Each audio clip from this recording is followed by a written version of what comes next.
isang Pilipino po na mag-participate. Yan po. Nakilang. Thank you po, Father.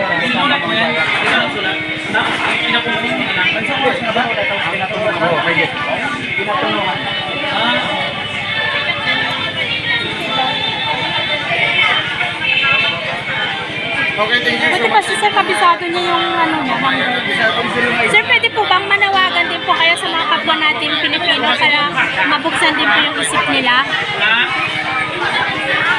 Sige, sir. Yes, Father Rojas. Sumamit ka ba ng pangalan mo pa sa Isang karangalan natin. Isang Pilipino. At karapatan din natin na protektahan bawat karapatan ng tao. Sabi sa Dulmong Bulacan, yung po paalam ba? Pagkakala ng Kailangan natin siya Facebook page ka na sa ngayon ay wala nang maabuso kaya ng nangyari ng Presidente Duterte. Sana ay dapat ang kanyang update kayo doon, malalaman kanyang kaso may meron siyang kaso dapat sa Pilipinas atin sa regular court hindi doon sa Father, bilang isang pari, ano po yung mensahe niyo kay President Rodrigo Roa Duterte? mensahe natin doon ay dahil sa nakapagbibigay din sa atin ng tawag natin pinangunahan niya natin yun sa pinagpapagdahan niya natin sa soberanya. So dapat din natin na tayo mga Pilipino magkaislaan sa ganun lalo pa natin maprotektahan ng ating soberanya. Thank you, Father Rojas. Thank you po, Father. Ng mamamayan hinggil sa kasiguruhan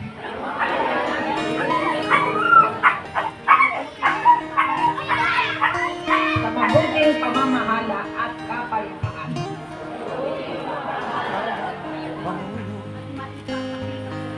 At may papakita ko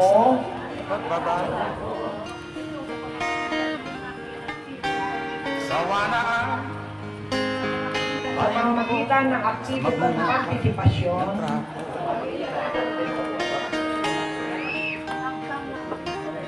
ng hakbang ng na may prinsipyong makabayan, may dangal at kakababan. Kasiyahan nawa akong Diyos. Mabuhay ang paiso! Sa ngalan po ng National Council at ng National Capital Region Council, ang kayo pong lahat ay binabati namin na congratulations at nawa ay maramdaman po natin ang tiwak ng hakbang na maisog dito po mismo sa inyong lugar. Marami po ulit salamat. Mabuhay Maisog! Okay, ngayon naman po, dadako po tayo sa isa rin sa pinakamahalagang gawain natin ngayong araw na to. Pero saglit na lang po to.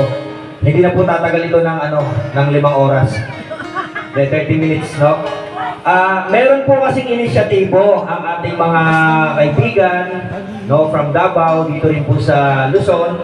Yan po sa pangunguna ng kasama natin sila Ma'am Joey Diviber ng ano po yan, vlogger po natin yan na DDS vloggers natin at iba pa, no? So ito po ay kanilang inisyatibo upang suportahan po ang ating dating Pangulong PRRD. At tayo po ngayon ay nangangalat ng pirma at ito po ay pinamagatan nating Tay Kami Naman. Di ba? Ito po yung pagsuporta natin sa dating Pangulo, nasa kabila ng pagbubuwis niya ng kanyang buhay, pag-aalay niya ng kanyang sarili, oras, panahon, sa panunungkulan para sana maayos ang Pilipinas, pinagtaksilan po ng kasalukuyang gobyerno. Kaya tayo kami naman, pakita naman natin na ang Pilipino, ang isa sa psychological strength ng mga Pilipino, yung tinatawag pong bayanihan, tulungan. Pag meron tayong kapwa Pilipino, lalo dating presidente, sinakripisyo ang sarili at ipinatapon natin ng ganon-ganon, iparamdam naman natin ang pagiging Pilipino na hindi tayo papayag na ang ating kapwa Pilipino ay tatraidorin tayo. Ngayong araw po na to, pipirma po tayo sa isang makasaysayang dokumento. Pero ipapaliwanag ko muna po, ano?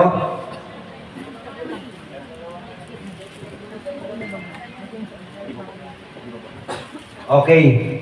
Ito po ay isang signature campaign na humihiling sa kataas-taasang hukuman na ibalik ang ating Tatay Digong sa bansa at kasabay nito ay ang pagbibigay ng panunumpa ng hakbang na maisog. So tapos na tayo doon sa first part.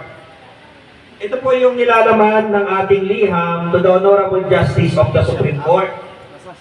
No, tinagalog po natin para mas maintindihan ninyo.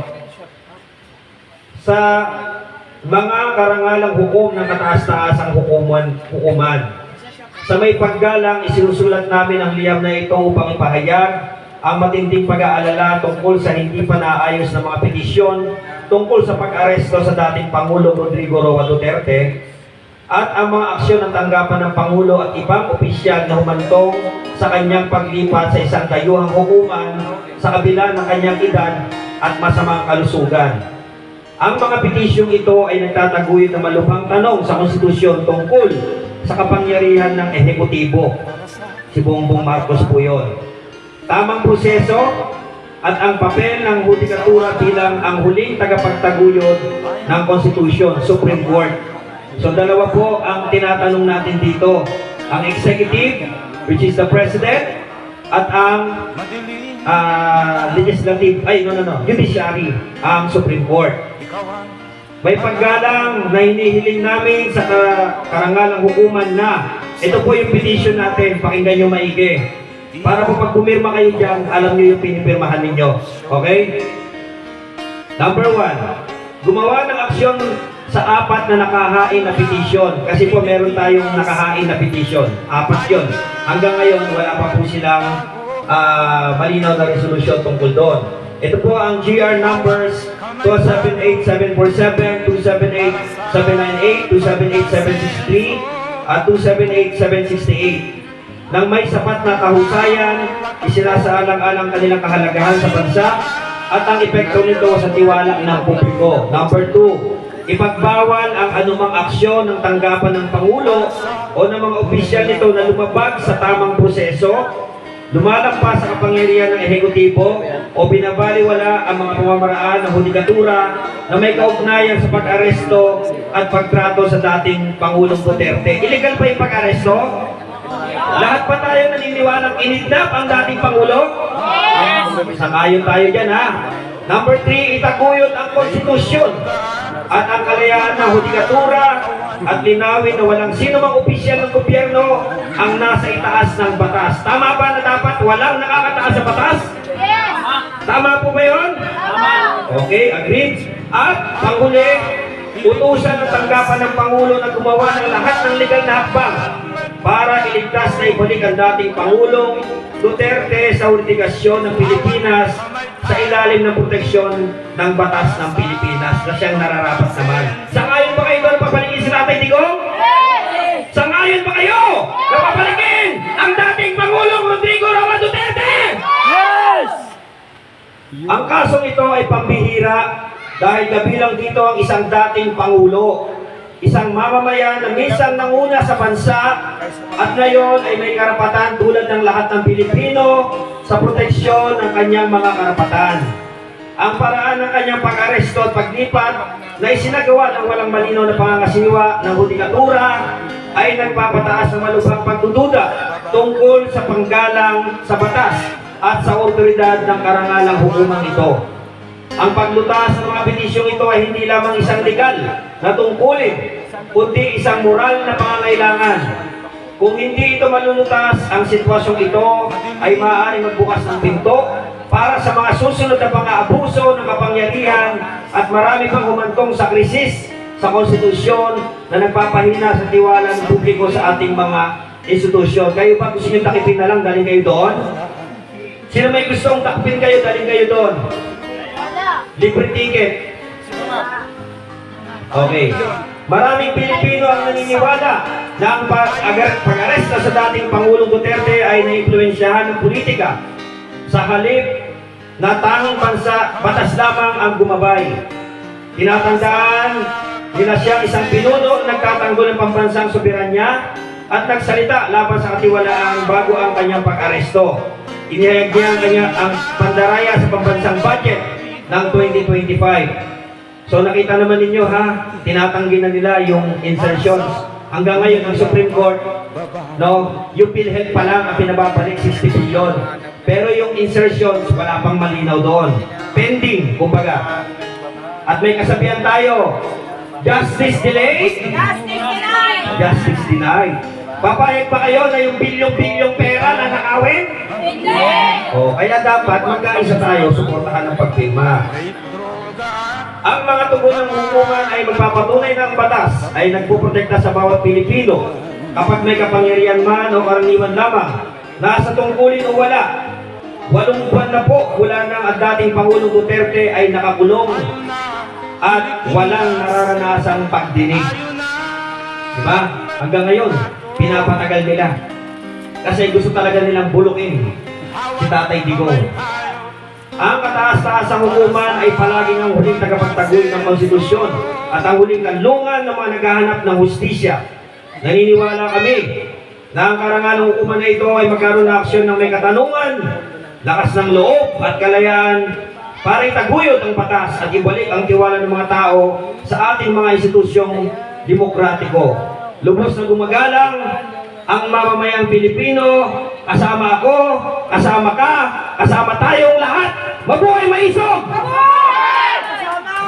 Bago po tayo pumirma ng sabay-sabay, meron po tayong hinandang mga table dyan. Kung may mga ballpen po kayong dala, kulang yata tayo ng ballpen, i-donate nyo na. Okay? Kulay itim lang po ang pwedeng gamitin. Kulay itim na ballpen or black. Kung wala pong itim, black. Okay? So, bago po tayo pumirma doon, baka may gusto kayong klaruhin o tanungin, itanong nyo na po ngayon. Dalawa lang pong pagtatanong. Meron, sige. Mag-mic ka ate. Hindi kita kilala eh. Pakilala ka. Hi sir, Ate Melody po. Tinatanong po kasi ng ilan sa mga viewers natin about sa Data Privacy Act na huwag daw ibigay ang phone number at saka ID number. Ano, pwede po bang i-enlighten niyo po yung mga nasa viewers at saka yung mga kababayan po natin dito para hindi po sila mag-alala. Salamat. Magandang katanungan po yan, ano? Kasi po, lahat ba tayo nagkakaisa na susuportahan ng kampanyang ito? Opo. Parang biglang may nagtanong, opo. Lahat ba tayo nagkakaisa? Wala po kayo dapat ikatakot. Dahil po malinaw naman na dito sa pipirmahan ninyo, nasa ilalim, mamaya basahin ninyo. Kasi meron po tayong nag-exist na batas, yung Data Privacy Act. No, na hindi tayo basta-basta o pwedeng kuhanan or kung sino-sino ang magbibigay ng inyong impormasyon dahil baka yan po ay magamit sa hindi tama o hindi doon sa tamang paggagamitan. Meron po tayong privacy notice dito.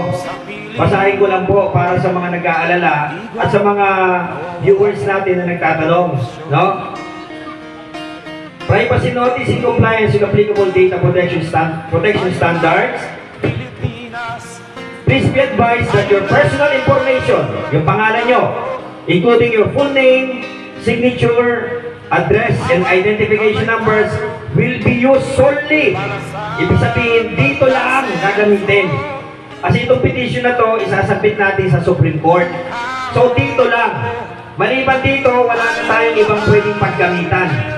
Okay? As part of the attachment to the submission to the Supreme Court. So katulad na sinabi ko, petition po ito. So lahat po ng information na ibibigay ninyo dito, ang tanging paggagamitan lang, ito po. Ngayon, sa hakbang na Maisog, nakalimutan kong banggitin kanina, isasend namin kay Kapitan na magandang gumawa po kayo ng GC.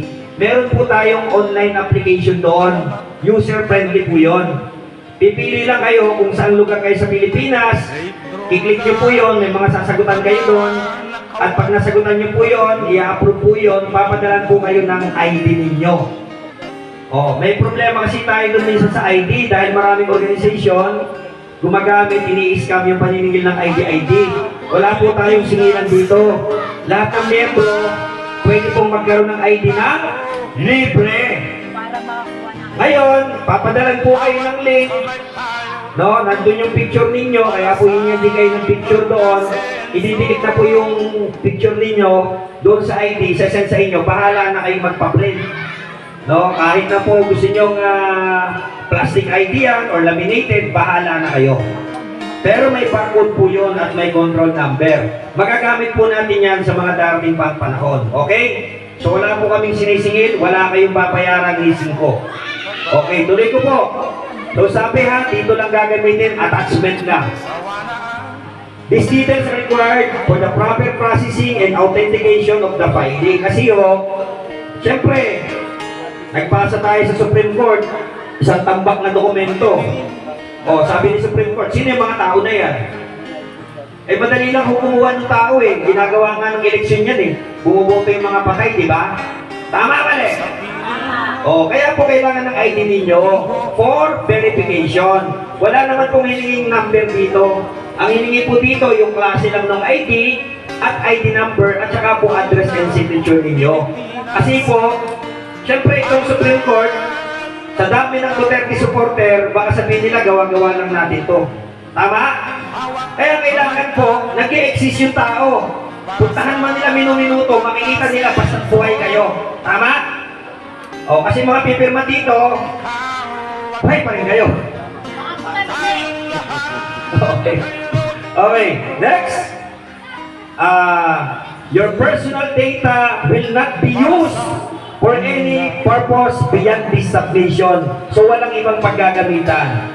A copy of the attachment containing information shall be retained exclusively by the Council of Records. Kasi po, may mga legal counsel na hahawak po ng dokumento na to.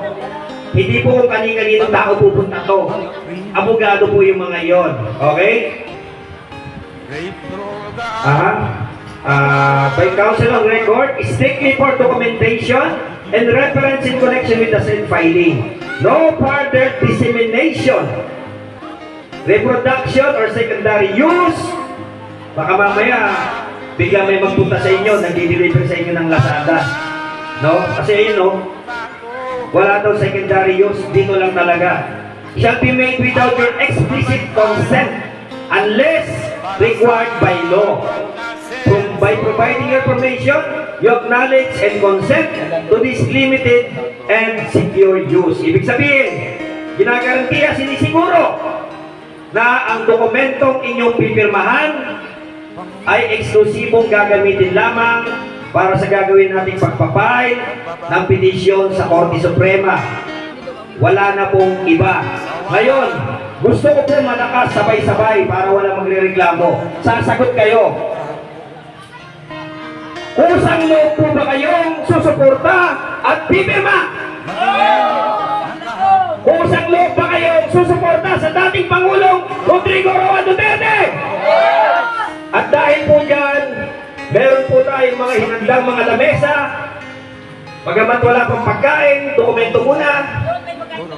Pirma muna po tayo, pila lang po tayo na maayos.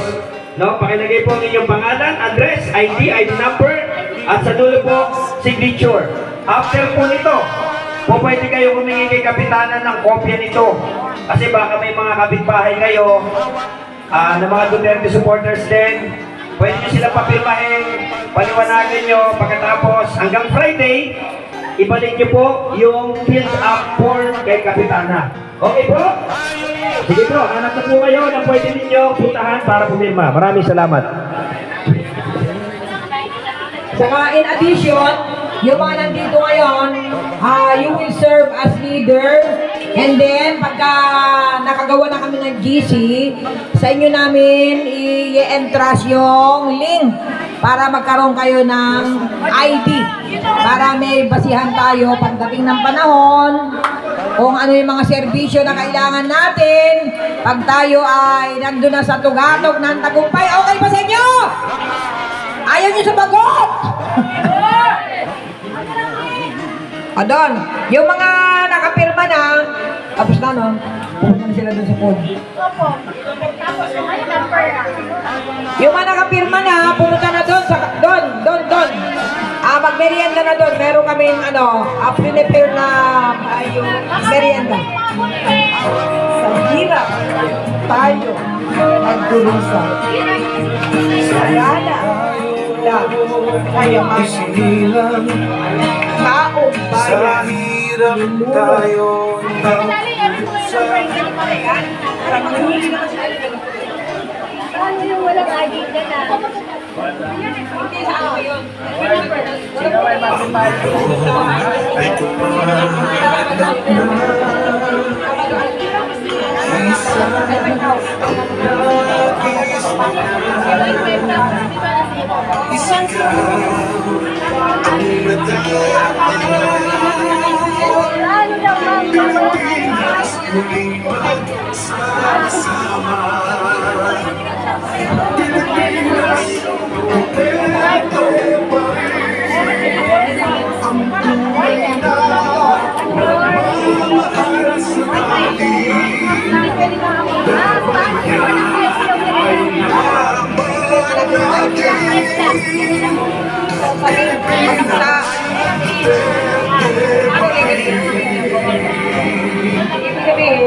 Ibig sabihin, pagka nakapirma na dito, bibigyan namin yung link para magkaroon kayo ng ID nyo.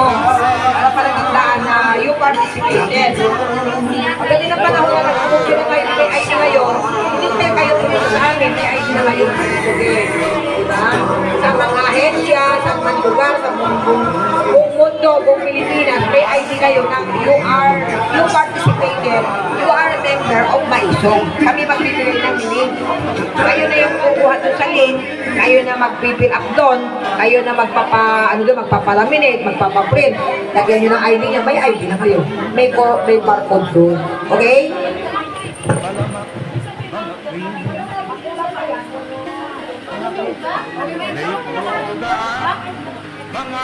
Kaya na lang kay mami. Kay mami pa lang.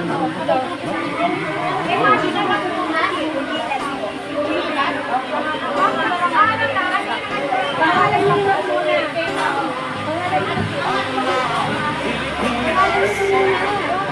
Ayun na kaya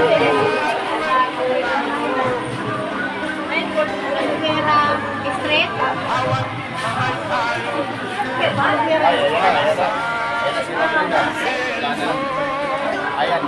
Tapos ID. Kita, basahin mo nga ID niya, hindi ko makita. Salamat kami.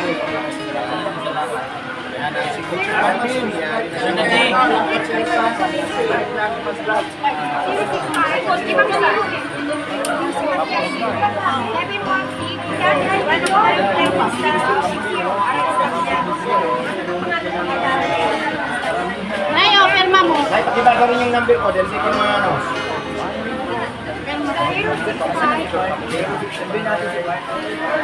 Limang zero po.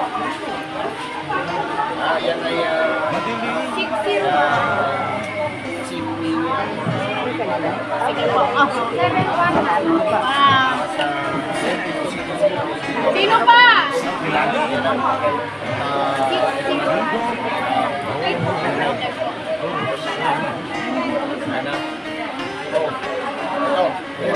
tapos ng papel.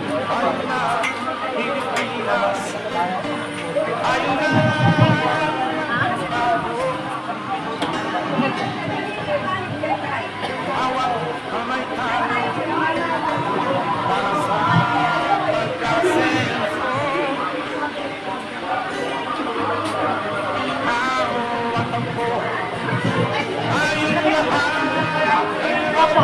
Ano po? QC ID. QC.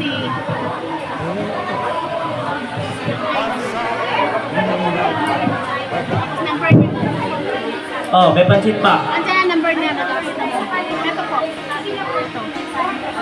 Kababayan, pahingi akong pansit. Opo, opo. Ilalagay.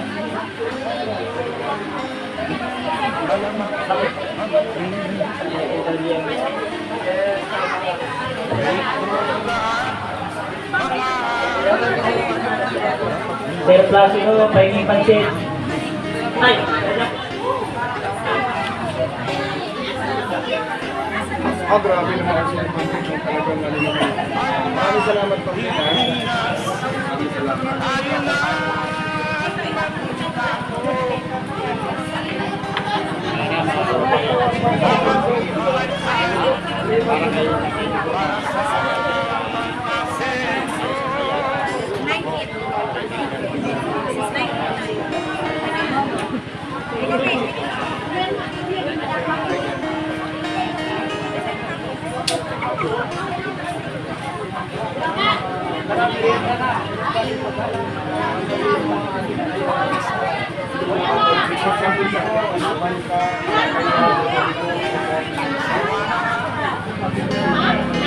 Dahil ang kalakal niya ay pinagpapaliwanag sa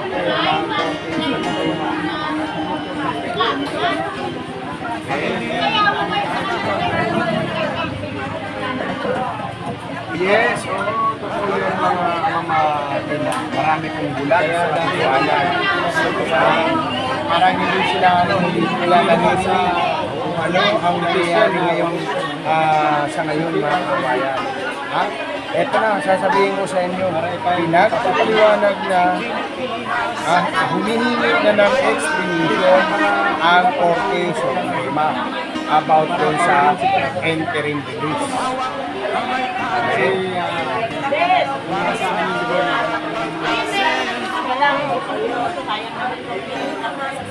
Okay? So maliwanag yan mga kababayan.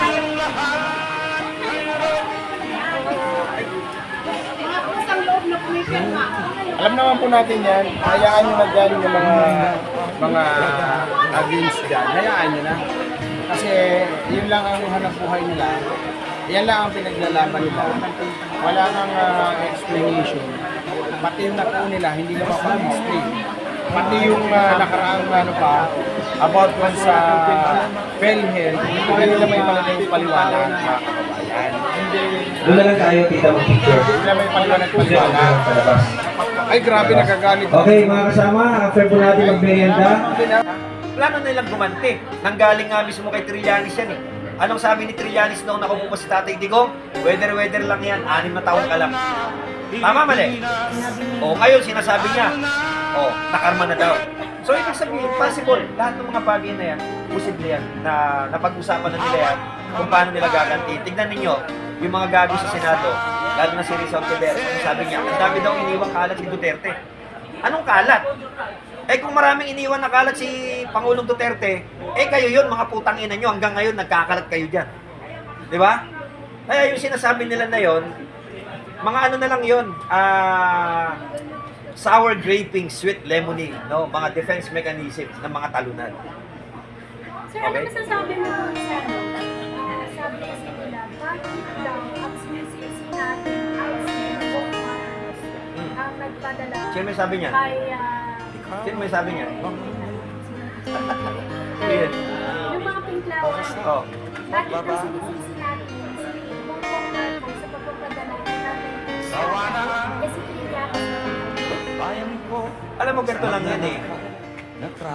Hindi, di ba dati itong mga pinklawan na to, nung nangampanya sila, meron silang campaign na strategy na let me educate you. Mga putang ina nyo palang lahat eh.